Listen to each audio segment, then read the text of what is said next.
আমাদের যাত্রা কিন্তু জান্নাত থেকে। কোত্থেকে?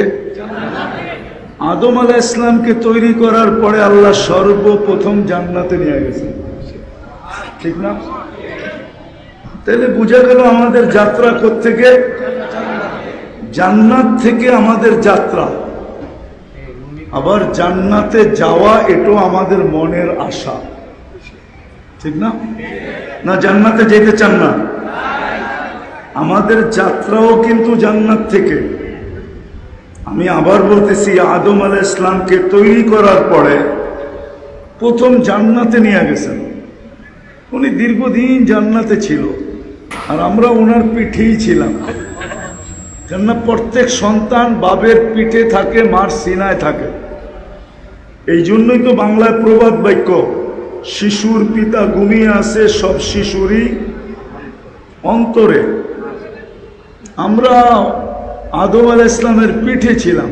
আর হাদিসও বলে আল্লাহ আমাদেরকে ওইখান থেকে বাহির করছেন, লাম্মা আখরাজা যুররিয়াতা আদম।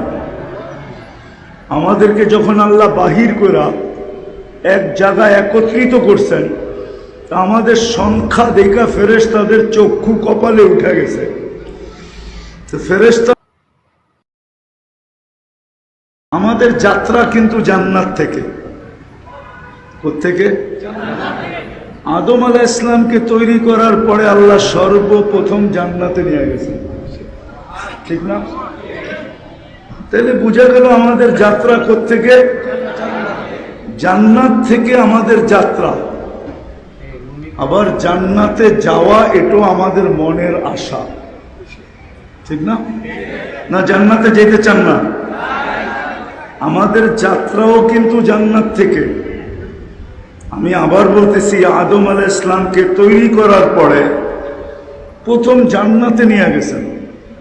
উনি দীর্ঘদিন জান্নাতে ছিল আর আমরা ওনার পিঠেই ছিলাম।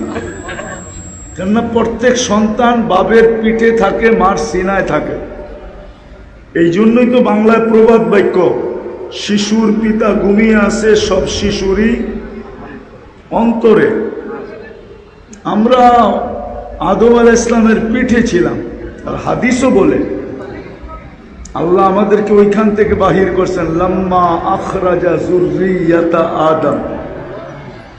আমাদেরকে যখন আল্লাহ বাহির করা এক জায়গায় একত্রিত করছেন, তা আমাদের সংখ্যা দেখা ফেরেশতাদের চক্ষু কপালে উঠে গেছে। তো ফেরেশতা